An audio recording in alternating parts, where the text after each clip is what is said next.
Boa tarde a todos, bem-vindos a este painel incrível sobre os novos avanços em metaverso na saúde. Vamos explorar aqui o emocionante encontro de tecnologia virtual e setor de saúde, uma união que está revolucionando por completo a forma de como entendemos e acessamos todos os cuidados médicos.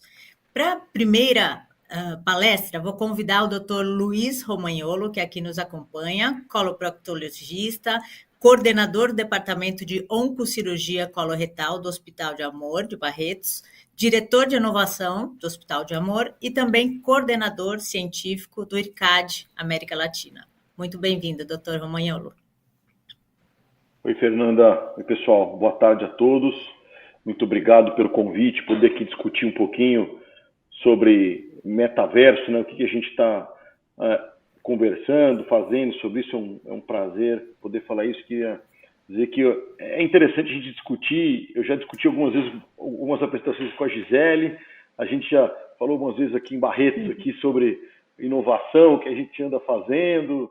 E eu sou um fã do que ela anda fazendo aqui. Esses dias eu vi ela lá em Taubaté, numa apresentação que teve lá. Eu também fui dar uma aula lá e estava falando lá também. Bom, pessoal, eu tenho um tempo bem interessante para a gente conversar. Eu tinha pensado em fazer uma apresentação, mas eu acho que é mais fácil a gente conversar aqui e discutir um pouquinho. A gente fala do Hospital de Amor, né? O Hospital de Amor de Barretos é um hospital público, um hospital 100% SUS. E a gente começou a trabalhar numa trilha de inovação há uns anos atrás sobre como levar acesso à saúde pública utilizando inovação, em vários aspectos. O hospital ele atende quase 17 estados do Brasil. A gente tem várias opções de tratamento, tanto em centros de tratamento específicos, como esse que eu trabalho aqui em Barretos, como centros de prevenção, onde faz diagnóstico só de alguns tipos de tumor, como inovações como carretas, que viajam o Brasil inteiro, são 41 carretas, onde a gente viaja o Brasil inteiro fazendo prevenção de câncer coloretal, câncer de mama, câncer de colo de útero, pele, enfim, inúmeros tipos de câncer. Só que o acesso à saúde era o problema que tem no mundo inteiro, não só no Brasil. O Brasil tem problema de acesso. Não, e principalmente ao câncer. Então, como a gente pode trazer tecnologia para o sistema público de saúde usando esses desafios, né? O que a gente fez? A gente resolveu criar um centro de inovação específico aqui, que é o nosso hub, que chama Arena, onde a gente capta as ideias que vêm dos colaboradores, dos pacientes, das pessoas das indústrias, enfim, a gente une o público e o privado, trazendo soluções para os pacientes da saúde pública. É claro que isso vai virar na saúde suplementar, mas a saúde suplementar só 20% da população utiliza, 80% é o sistema público de saúde. Então a gente começou a pensar em várias soluções. E aí a gente trouxe duas dores principais, e aí que eu trago para vocês dois cases muito interessantes, que vieram a gente desenvolver principalmente no metaverso. A gente começou a trabalhar com a parte de educação das crianças. Como a gente leva para impactar nas famílias a prevenção ao câncer, se você não impactar também nas adolescentes, nas crianças, na escola, enfim. Foi nesse modelo de carretas que a gente tem no Brasil inteiro que a gente desenvolveu em parceria com várias outras instituições uma carreta de games. E essa carreta a gente consegue, no metaverso, montar um game onde as crianças ficam imersas e eu consigo dar fundamentos básicos de tratamento ao câncer como se ela estivesse fazendo um game. Então, se eu falar o nome do filme, vou entregar a minha idade, mas tinha aquele filme que chama Viagem Insólita, onde a pessoa entra diminuindo e entra na corrente sanguínea, não lembra? Acho que era esse o nome do filme. E aí ele vai tentando matar, andando dentro do sangue. É isso. A gente encolhe a criança e ela vai dentro pro sangue da mãe, no caso, ou do pai, e ela vai detectando as células do câncer e ela tem que matar.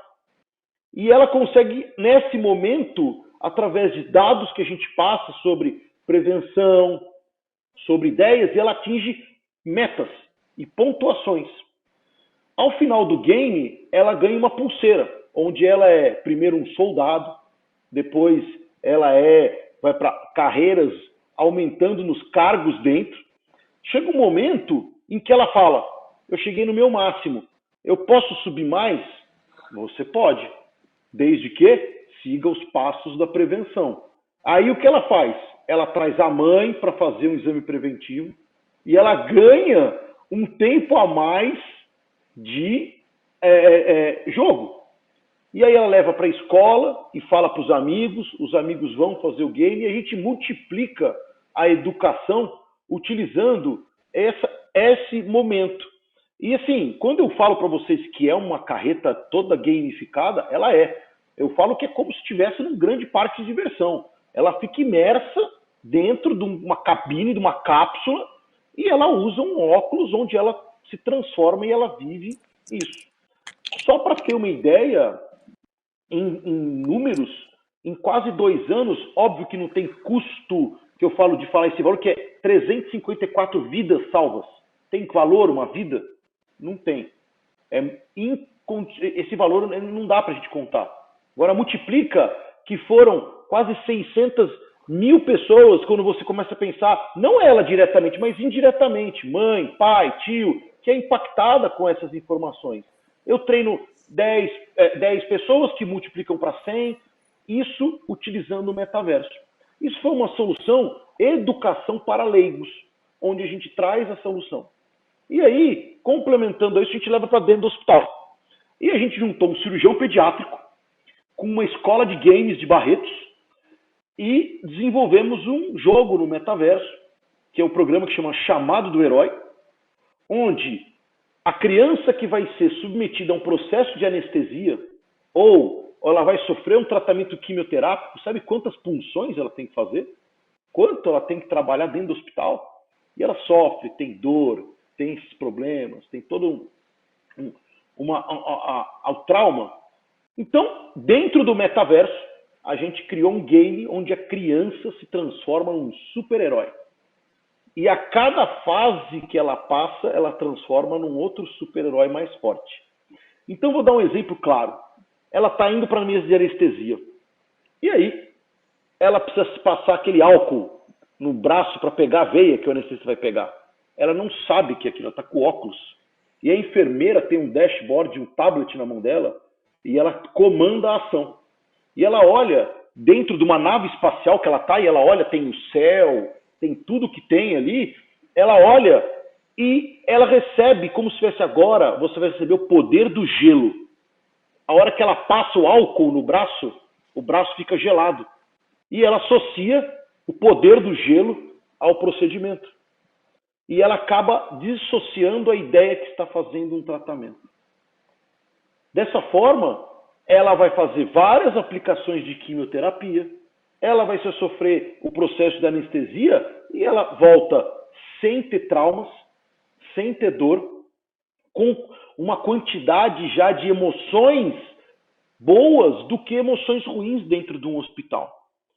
E aí, quando a gente fala disso, você pensa, mas isso tem no sistema privado, em alguns lugares. Agora, se a gente democratiza usando o metaverso, um óculos, eu posso quantas crianças estarem trabalhando durante o procedimento?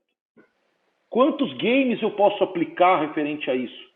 Isso é uma produção só. Eu posso só trocar e falar, olha, agora eu vou fazer para isso, agora eu vou fazer para neuro, vou fazer para cirurgia coloretal no adulto.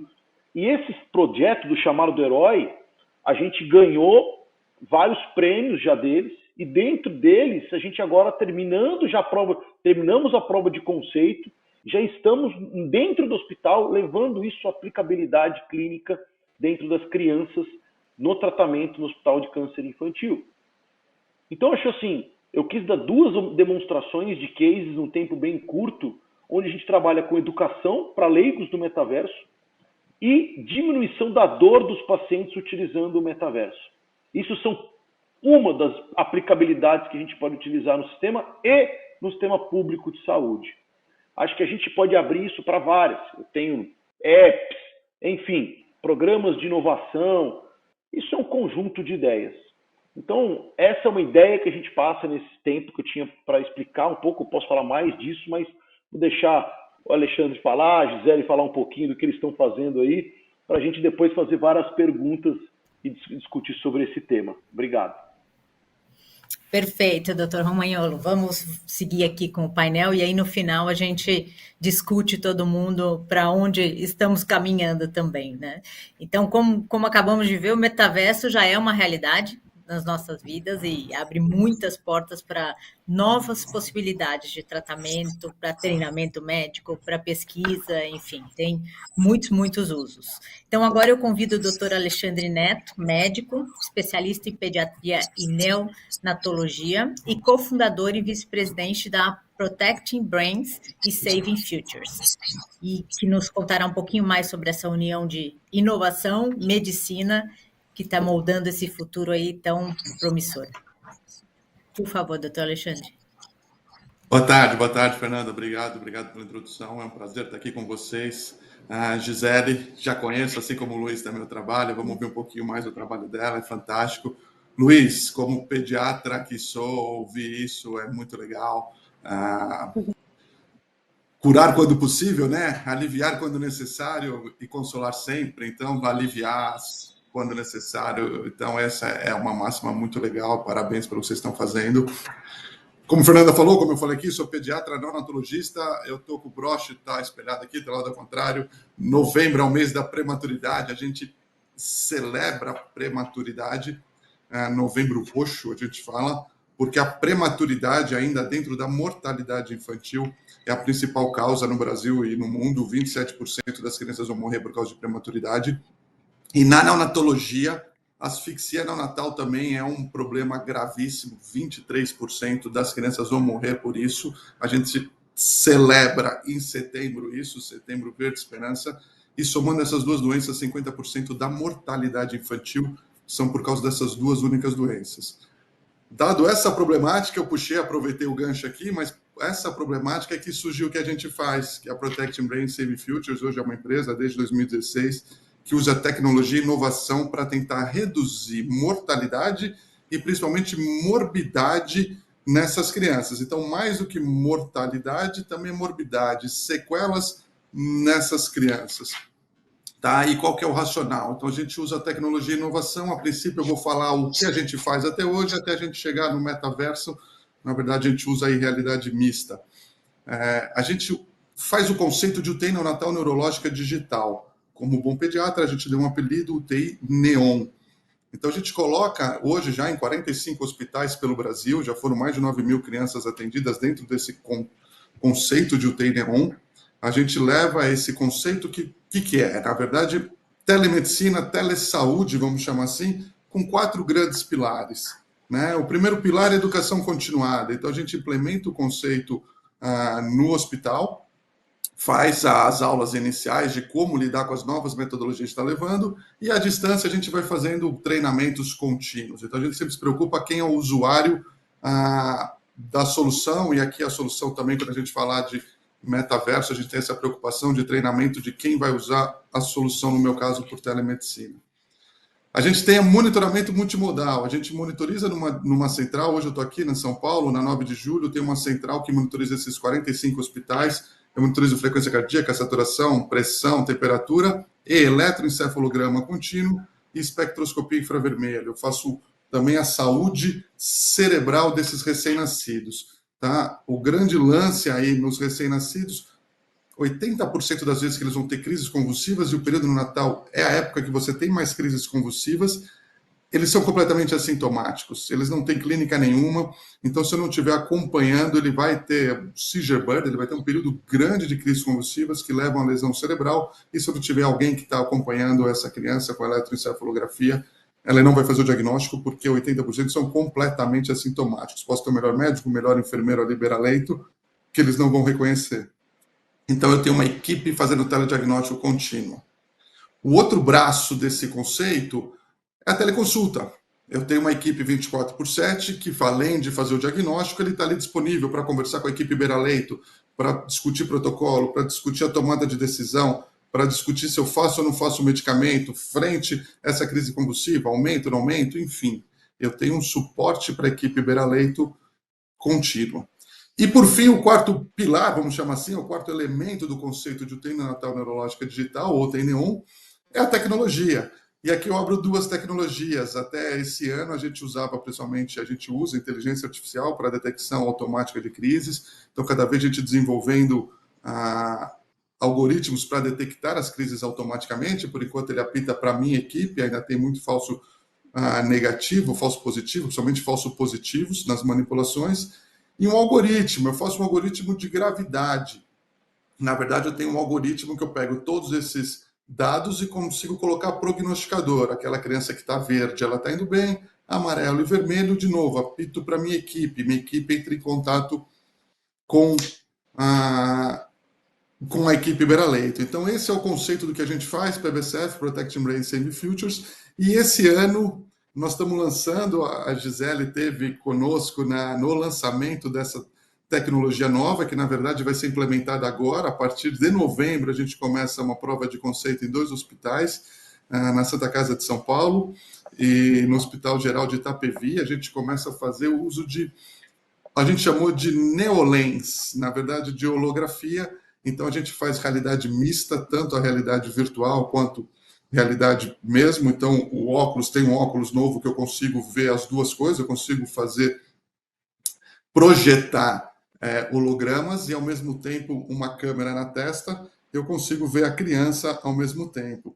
Então, o que a gente faz? Qual que é o nosso case? A gente reparou que na asfixia neonatal, eu citei ali no começo, por isso, ainda é a terceira maior causa. O Brasil tem 2 a 8 nascimentos, a cada 1.000 nascimentos com asfixia neonatal. O Brasil é um país grande que tem muita asfixia. E na hora que você tem asfixia neonatal, o melhor tratamento, padrão ouro para o tratamento, é hipotermia terapêutica. Eu resfriar essa criança por 72 horas a 33 graus e meio. Então eu mantenho o recém-nascido a 33 graus e meio por 72 horas. Mas qual que é o grande lance? Para a gente chegar lá, eu preciso obrigatoriamente fazer uma avaliação clínica neurológica, e esse é o grande definidor. Eu tenho critérios, eu tenho protocolos para saber se essa criança nasceu asfixiada ou não, se essa criança tem alguma chance de desenvolver encefalopatia hipóxica isquêmica. Então, quando eu tenho uma asfixia, em 73, dados de literatura, em 73% das vezes eu vou ter alguma lesão cerebral, ou seja, a cada 4 crianças asfixiadas, 3 vão ter algum grau de lesão cerebral. Qual que é esse grau de lesão cerebral? Qual que é a encefalopatia hipóxica dele? Leve, moderado ou grave? Isso é definido ainda hoje por critérios clínicos, por uma avaliação clínica, que é feita beira-leito num período de até 6 horas. Eu preciso, nessas primeiras 6 horas de nascimento, tomar essa conduta. Se ele tiver moderado ou grave, eu indico hipotermia terapêutica, com uma chance de melhora aí de sobrevida de 25%, com uma chance de melhora de 65% de vida normal. Ou seja, é um tratamento muito eficaz, que eu preciso tomar uma decisão em 6 horas, baseado em uma clínica, né? E a gente fez um levantamento em 2018. A gente fez uma survey pelo Brasil. Em 2018, nem 10% das maternidades do Brasil faziam esse tipo de avaliação. E aí surgiu a holografia. Aí surge, então, o conceito que a gente chama de neolens. Então, eu vesti um computador, né? Na verdade, na hora que você veste o óculos, eu estou vestindo um computador, eu estou com a mão livre, eu estou com uma câmera conectada na minha testa, na equipe Beraleito, e eu consigo comunicar-me, como a gente está fazendo aqui, eu consigo comunicar-me numa central. Eu consigo abrir um Teams ou algo similar, né? Qualquer sistema aí de conversa. Eu consigo abrir o protocolo na tela de quem está examinando, então eu tenho um protocolo ali em paralelo para ele poder acompanhar junto comigo. Eu posso projetar em telas distintas um vídeo de como faz esse exame, e mais ainda, o examinador que está aqui na central, acompanhando a equipe do Beraleito, ele consegue jogar flechas, ele consegue sinalizar, ele consegue colocar na visão do própria equipe Beraleito, ele consegue colocar indicações, enfim, e acompanhar. Como o próprio Luiz falou, é um óculos, normalmente, para uma UTI inteira, né? Então, quando você pensa em investimentos, são investimentos relativamente pequenos, que pode cobrir a UTI inteira. E o grande lance é você desenvolver os aplicativos, né? Então, nós estamos começando hoje, a gente começou com a nossa problemática, asfixia perinatal, é o primeiro modelo. Então, a gente está ainda em prova de conceito, mas dentro de uma área que para nós é muito mais confortável. Mas já existem demandas vindo, quem já sabe que a gente faz, já tem demandas. Eu brinco aqui, é demandas de adulto. Eu, como neonatologista, faz anos que eu não encosto no adulto como médico, enfim, mas você já tem outras demandas, porque o segredo é esse, é igual ao computador, é você criar diversos aplicativos que podem se encaixando nas suas necessidades. Então, hoje, de forma resumida, a ideia era aqui mostrar o que a gente fazia, era abrir o espaço para discussão. A gente tem isso, a gente tem uma companhia que faz telemedicina, que usa inteligência artificial, usa algoritmos, e agora a gente evoluiu para holografia, para encurtar. Eu acho que o grande lance é esse, é para encurtar, no meu caso, a equipe beira-leito, a equipe de intensivismo, com um suporte avançado, com uma central, só para dar outro referência, são 2 a cada 8 para 1.000 nascidos vivos. Dificilmente você vai ter uma maternidade que vai ter... Você tem maternidades gigantescas que tem 1.000 partos mês, você até tem, mas a verdade pelo Brasil é 250, 300 partos mês. Você vai ter médicos que vão passar um ano inteiro sem cair na discussão de fazer um exame clínico de Sarnat, de fazer um exame se vai entrar para hipotermia ou não, porque não caiu no plantão dele. Por mais que tenham asfixiados, ele vai ter 10, 12 asfixiados no ano, que seja 20, no plantão dele nunca teve. Então, o grau de experiência de quem está do lado de cá, fazendo com 45 centros e acompanhando, com certeza vai aumentar demais aí a eficácia da intervenção. Acho que era isso, também não quis me alongar muito, já estou passando aqui do meu tempo. Se deixar como o Luiz, a gente vai falando, a gente é entusiasta, mas acho que era a ideia para a gente abrir uma discussão. Muito obrigado aí pelo espaço. Né, obrigada a você, doutor Alexandre, excelente, enfim, mais um excelente exemplo, né, enfim, o TEI Neon, entre diversos, e é incrível o avanço que se deu todo esse tempo, né? Então vamos escutar agora, por último, a doutora Gisele Coelho, médica, neurocirurgiã pediátrica do Hospital Infantil Sabará e diretora científica do Instituto Eduxim. Por favor, doutora Gisele, e depois entramos aí num debate. Joia. Boa tarde a todos. Iniciar parabéns às duas iniciativas,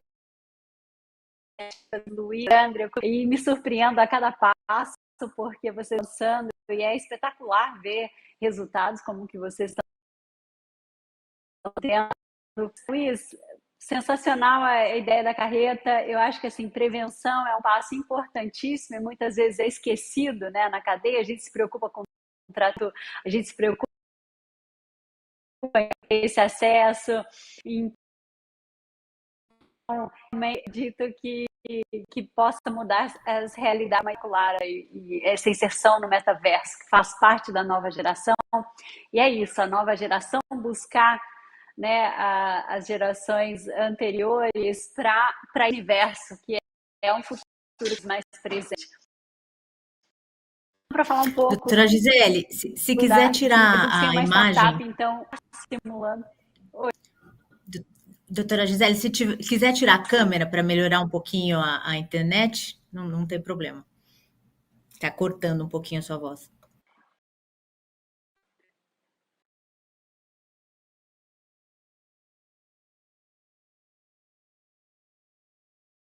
Pois não, nos escuta?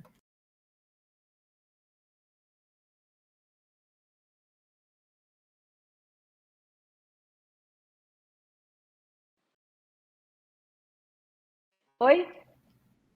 Oi, agora escutamos. Tá ótimo. Vocês estão me ouvindo? Agora sim, estamos. Por causa da câmera, eu ativo a câmera, some o som. Então, eu estou na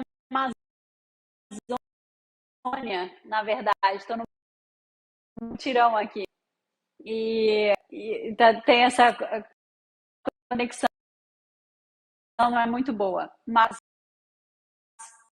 vocês conseguem agora? Está um pouco cotado.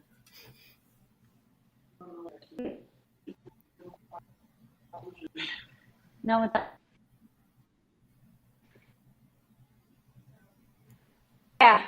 Assim, não 8G, tá no Wi-Fi. Isso, agora tá bom, agora tá bom. Vamos agora tentar. Vamos.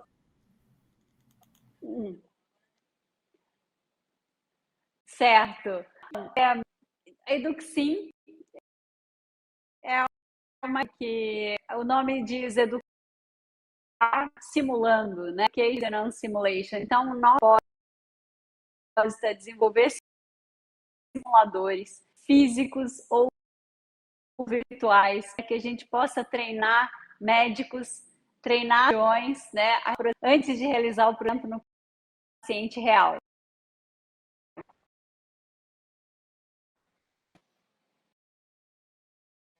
Vocês conseguem me ouvir ou está com muita interferência ainda? Tá com bastante interferência, tá cortando bastante.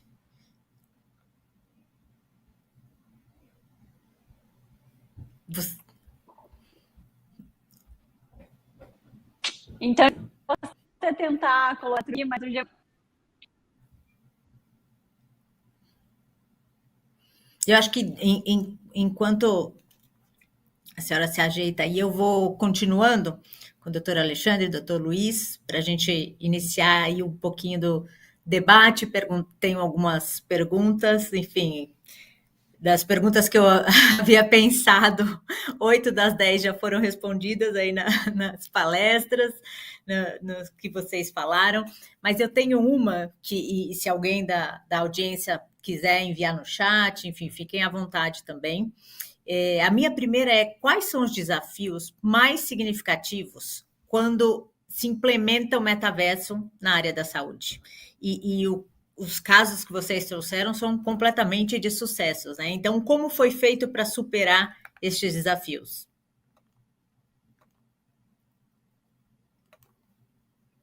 Eu vou começar aqui, porque o problema principal que a gente teve foi quando inicia a inovação, gente, como a gente consegue impactar o nosso time dentro do hospital, falar um pouquinho sobre inovação. Eles não sabem como lidar com as provas de conceito, como interagir dentro, porque foi um sistema, um órgão totalmente novo. Inovação. No começo, gente, eu era conhecido como médico doido do hospital, que andava com o hospital com um monte de coisa na cabeça, criando problema dentro do hospital. E aí, a gente o que fez? Criou um programa de inovação para os colaboradores. Para vocês terem uma ideia, no primeiro ano eu tive 120 colaboradores impactados, 41 projetos. E aí, hora que entra as POCs para dentro do hospital para rodar o MVP, o produto roda assim. Eu já sei o que é o MVP, já sei o que eu preciso fazer, eu já sei o que é. Então, o maior problema era impactar as pessoas e dentro do hospital a como trabalhar com inovação. Que inovação não é um problema, é uma solução para os problemas deles. Então, isso foi. Depois, foi abrir para ambientes da população. Então, o nosso ecossistema da região de Barretos, a gente consegue, junto com o Sebrae, trabalhar e impactar na população sobre o que significa inovação. Não é só games, não é só outras coisas. Porque o que a gente fala, o Alexandre vai saber muito bem que eu vou falar agora aqui, que o povo gosta muito de fazer espuma, né? Evento, faz banda, põe não sei o quê, põe nego tocando não sei o que lá, efetivamente não traz solução nenhuma. Então a população acha que não é, você tem que trazer solução. E a inovação aberta, que é o que a gente faz aqui, são vitórias rápidas. Vitórias rápidas. O cara que tem uma startup, quer desenvolver o produto, ele quer a resposta. E na saúde, muitas vezes as respostas não são rápidas, mas tem que ser vitórias pequenas, rápidas e efetivas. Assim eu impacto os 3 setores. O colaborador, eu impacto a população e impacto o empreendedor. Então, esse foi difícil, mas que a gente consegue, através de desafios internos, ter essas soluções. Isso foi do nosso lado na saúde pública. E um outro ponto que foi, quando a gente abriu o programa de aceleração, é interessante falar que a maioria das startups que vinham acelerar com a gente eram do Sul e Sudeste. Como eu vou impactar no Norte e no Nordeste? O hospital tem centros de prevenção nesses lugares. Fizemos aceleração em Arapiraca, lá em Alagoas, e agora nós estamos no Acre. Então, eu estou com 2 pontos de aceleração, onde eu vou pegar soluções daquelas regiões que podem servir para cá, mas também podem servir para eles. Então, expandir a inovação e levar esses conceitos para todo o Brasil, que é continental. Então, esses são os desafios que a gente teve algumas soluções. Perfeito. Eu vou concordar aqui com o Luiz praticamente em tudo. O maior desafio é isso mesmo. A gente também foi chamado de louco. Falaram, você não vai seguir a loucura. Tem o grande idealizador, chama Gabriel Variani, somos sócios hoje. E ele começou, e quando eu comecei com ele, 7, 8 anos atrás, eu falei, não segue esse rapaz não, que ele é um louco. E até hoje a gente é visto assim. Então, um desafio é esse. Outro desafio grande, e aí a gente vai porque a gente vai, né, Luiz? A gente vai fazendo a nossa parte, pode xingar o quanto quiser, que nós não vamos parar. O outro grande desafio que a gente tem é o uso da ponta. Então, a equipe mesmo, a inovação, aqui talvez é um pouco a adaptação do que o Luiz falou. Como eu pegar a ponta que vai usar, ainda mais que eu estou à distância. Eu faço um treinamento inicial e realmente aquilo ali às vezes vira um problema para a equipe beira-leito. É exatamente o que ele falou. Se eles não perceberem que a inovação veio para te ajudar, e não é um jogo, não é um brinquedo, e não é um oba-oba, e não é enfim, uma cortina de fumaça, aí, um vento, eles precisam entender que aquilo impacta realmente e aquilo traz melhorias. Tanto agiliza o trabalho, aqui do Luiz é muito claro, facilita muito o trabalho da equipe, né, quando você lida com crianças, e vai melhorar resultados. No meu caso aqui, a gente tem diminuição de mortalidade, diminuição de morbidade, diminuição de hemorragia intraventricular, enfim. Aquilo não pode ser um atrapalhador. Elas têm que entender. Eu falo elas porque a maioria é enfermagem, no meu mundo é muito mais feminino, mas qualquer colaborador, né? Aqui não tem distinção de sexo ou qualquer coisa parecida. Mas esse é outro grande desafio, é como a equipe ser treinada. E vou concordar aí no final também. A gente está começando Itapevi e Santa Casa, e o próximo que a gente faz uma POC é Roraima. É o mesmo pensamento do Luiz. A gente tem desafios, nós estamos indo para o norte, nordeste, a gente conseguiu entrar lá, e os desafios são outros. Mas por que não? A gente juntar o Brasil é gigantesco, a problemática é gigantesca de diversas formas, e a hora que você consegue centralizar tudo num lugar só, você começa a aprender com todo mundo, e aí isso vai se adaptando a todas as realidades, né? E o legal é que a gente tem solução SUS e particular. Então a gente consegue também dar acessibilidade, né? Equidade, isso do SUS é sensacional. Então são desafios, e eu vou pôr mais um que a gente não tem apoio, né? Não estou reclamando. Tá? Então, realmente, hoje, graças a Deus, a gente não precisou ainda de aceleração, porque é isso, você vai para a parte do financiamento de empresários, eles querem que acelere, e eles não estão preocupados com a medicina, eles estão preocupados com o retorno financeiro, que é justo na posição deles. Não vou discutir aqui, mas é justo na posição deles, mas nós somos médicos, e o nosso compromisso é com a entrega, né? Nós somos serviço meio, não fim, a gente está preocupado com a entrega, com a qualidade. Claro que tem que casar os dois, mas como é que você faz essa equação? A gente conseguiu ir sozinho, hoje pelo menos, e estamos galgando aí, ainda somos liderados só por equipes de médicos, mas é o grande desafio. Em algum momento também eu vejo que vão cruzar o nosso caminho, a gente vai cair nisso aí, vai vir gente querendo acelerar a gente, e a gente vai ter que responder com velocidade, o que nem sempre é o melhor. Perfeito, excelente e amplas respostas. Doutora Gisele, está de volta? Dá para continuar?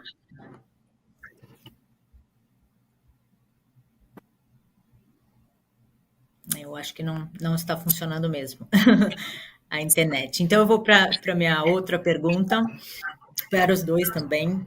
Quais são as expectativas do futuro do metaverso na área da saúde? Como vocês imaginam que estaremos aí daqui nos próximos anos? Quais os principais avanços e o desenvolvimento que se espera?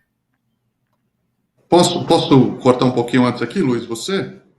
Até aproveitando, a coisa, a doutora Gisele, neurocirurgiã, ela é sensacional, talvez ia falar ali no Sabará, ela está no Sabará, e ela começou a falar, cortando ali, que ela faz treinamento para médicos. É claro que eu vou falar aqui de uma forma muito mais simplista, não tenho conhecimento que ela, mas eu acho que é uma forma que vai andar mais rápido, tá? Acho que a primeira brecha pro metaverso tem a ver um pouco com isso, é a minha opinião apenas. Ela faz o treinamento para a equipe de neurocirurgia. Ela faz neurocirurgias, pelo menos na minha área, em neonatologia, neurocirurgias novas, então ela tem indicações, aqui eu tenho limitação para falar, mas ela faz um tratamento para hemorragia intracraniana e para hidrocefalia em crianças, ela passa um catéter, ela faz uma cirurgia definitiva de uma forma nova, e ela treina as equipes através do metaverso, ela simula casos através de realidade virtual, então com óculos fechados você faz o treinamento. O uso do metaverso no treinamento, ele diminui o tempo cirúrgico e ele melhora resultados. Eu não sei se ela vai estar me ouvindo depois, se ela puder complementar, se ela conseguir falar, mas basicamente o que eu sei do que ela faz é isso, ela consegue um tempo cirúrgico melhor, ela consegue resultados melhores, porque ela treina no mundo virtual a cirurgia que ela vai fazer ao vivo. Então eu vejo que a curtíssimo prazo, o metaverso ele vem com uma função, principalmente de treinamento, de uso de larga escala de equipes, ou no nossos casos aqui que trabalham em UTI neonatal e trabalha em neurocirurgia, que é de alta complexidade, você vem para uma medicina precisa. Né? Então você tem duas grandes vertentes. O treinamento em massa é muito mais fácil você treinar algo virtual e realmente ele vai estar muito mais próximo da...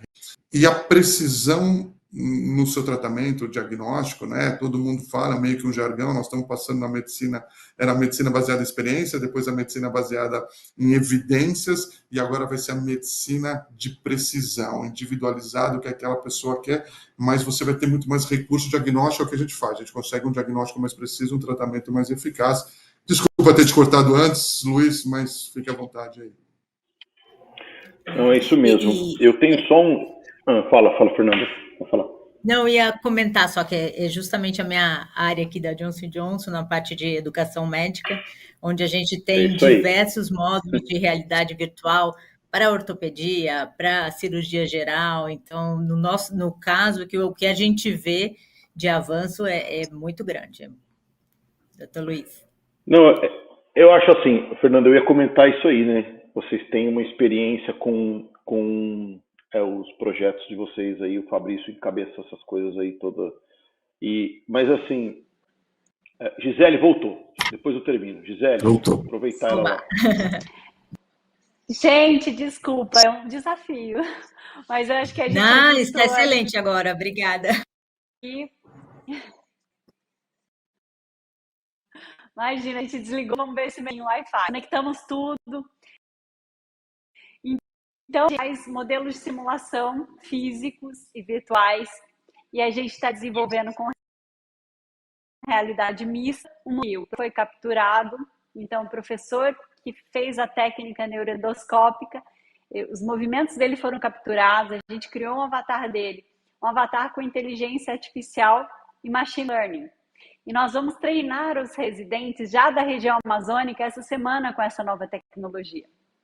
Então, o professor avatar, ele vai ensinar os residentes como que faz a técnica, os residentes vão reproduzir no simulador, no bebê simulador físico, e nós vamos avaliar a curva de aprendizado desses residentes. Então, o legal é que nós conseguimos ensinar uma técnica, né, seja ela cirúrgica, seja um ensino clínico, não tem muitas fronteiras, né? Através da criação de avatares baseados em captura dos professores, e esses eles serão eternizados, né? Então, para sempre o conhecimento deles vai estar eternizado através desses avatares e alimentados com inteligência artificial e machine learning, um private, né? É um banco privado de questões, eles vão melhorando cada vez mais. E no banco de questões atual, a gente consegue colocar, inclusive, as publicações mais recentes em vários idiomas. Então, atualmente, nós estamos desenvolvendo em inglês e em português, mas para o ano que vem, a gente já busca aí outras línguas, né, como espanhol, francês, né, para que a gente possa expandir esse modelo de treinamento. Então, esse é o modelo assíncrono, em que o professor ele é capturado, ele consegue transmitir o conhecimento dele, a técnica, e o aluno consegue reproduzir no bebê simulador, né? No caso do bebê, porque eu sou neurocirurgiã pediátrica. Mas no futuro vai ser né? Pode ser um adulto, pode ser um modelo, né, de tumor cerebral no paciente adulto. E o modelo síncrono é holoportação, que é algo bem inédito, que a gente conseguiu fazer nas últimas semanas no Brasil, que nós recebemos o professor holoportado, então ele vai ser transportado dos Estados Unidos e vai estar conosco dentro da sala de cirurgia. Então ele vai ser capaz de olhar o bebê, olhar até graus da sala e se mexer, né? Ele vai conseguir andar, ele vai conseguir se locomover dentro da sala como se ele realmente estivesse aqui. A gente ainda tem alguns desafios técnicos, porque isso acontece com uma velocidade de internet muito forte, né? Uma internet sem oscilações. Nós fizemos a primeira prova de conceito no coração da Faria Lima, no prédio onde fazem as criptomoedas, né? A parte do mercado financeiro das criptos, ou seja, um lugar em que tem o mais forte 5G sem oscilação Paulo. Então, o desafio agora é um modelo factível de realizar, de ser realizado e aplicado em realidades em que não tem essa estrutura, né? Em realidades em que a internet oscila, em realidades em que nós não temos esse sinal todo, né? Mas nossas necessidades, porque ele não depende diretamente da conexão. Então, os dois modelos, né? Eu acredito muito na simulação. A gente já vem trabalhando aí desde 2009 com esses modelos, e que eu sou preceptora de residentes, então, assim, é inegável a diferença que faz quando eles estão treinados, quando eles entenderam a cirurgia, quando eles já treinaram no bebê simulador, né, ou em modelos dos pacientes customizados, e quando eles vão para a cirurgia. Reduz tempo cirúrgico, reduz tempo de internação, melhora o prognóstico do paciente, os resultados são melhores, não só funcionais como estéticos. A gente consegue ter uma melhoria econômica absurda, né? Porque se você evita complicações, você reduz tempo de sala cirúrgica, você reduz tempo de internação. Então, no final, além do excelente prognóstico do paciente, uma melhoria econômica. Então, esse segundo mutirão aqui na Amazônia, só para contextualizar, é juntar a alta tecnologia, o treinamento com avatar, o treinamento com os bebês simuladores e assistência, porque nós estamos operando aqui com neuroendoscopia flexível, e tirão em nós separamos 10 crianças para realizar a cirurgia essa semana. E os conceitos, né, de alta tecnologia, assistência, como o Luiz e o Alexandre colocaram, eu acho que, de uma certa maneira, nós todos usando a metaverso, unir os Brasis, diferentes Brasis. Então, trazer uma equidade, né, para essas diferentes regiões, tanto educacionais quanto assistenciais, e aí desejo sem nenhuma barreira geográfica ou econômica, né? Excelente, muito obrigada, doutora Gisele. Nós Obrigada ganhamos aí 10 minutinhos, então conseguimos estender até 3h30. Se vocês puderem ficar, agradeço. Doutor Luiz ia comentar sobre a última pergunta. Quer que eu repita? A doutora Gisele conseguiu escutar a pergunta? Não. Repete. É sobre a expectativa do futuro do metaverso na área da saúde. Não, eu só ia complementar, porque assim, quando a gente fala sobre treinamento médico em cirurgia, para a gente trabalhar com metaverso, você tem que trabalhar com simuladores. Para você trabalhar com realidade mista, aí sim. Então, o que eu vejo? Para a gente treinar o procedimento antes de fazer o procedimento, legal, metaverso vai impactar absurdamente. Apesar que agora que os óculos novos, você consegue trabalhar com as suas mãos isoladamente. Porque eu não acho ergonomicamente legal você ficar com os comandos na mão e você ficar fazendo movimento. Não é o movimento real que você usa na cirurgia. Mas você consegue posicionar em ângulo, achar estrutura.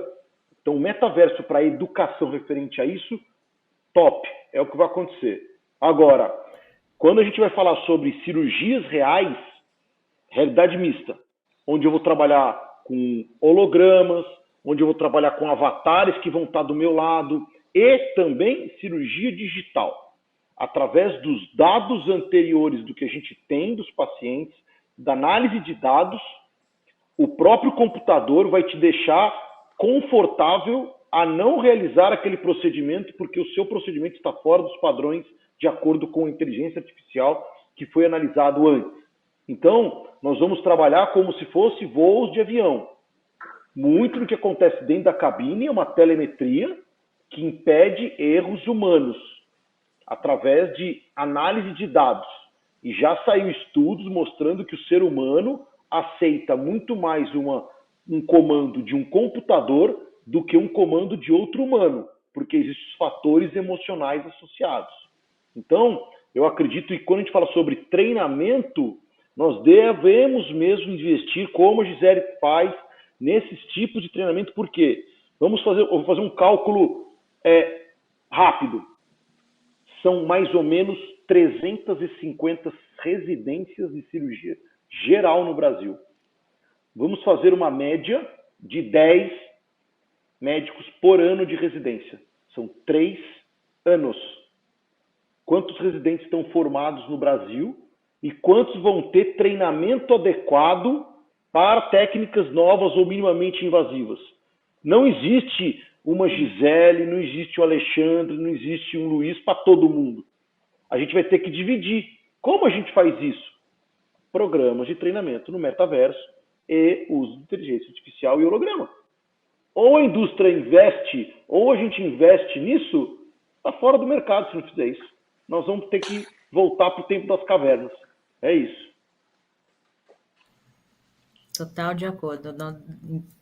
Esse investimento é crucial. Os passos de procedimento, poder afinar com toda a equipe, enfermeiras, assistentes, enfim, tem diversos estudos, né, provando até da Universidade de Londres, tem diversos estudos mostrando a diferença nas provas quando alguém já passou pela realidade virtual, quando já treinou.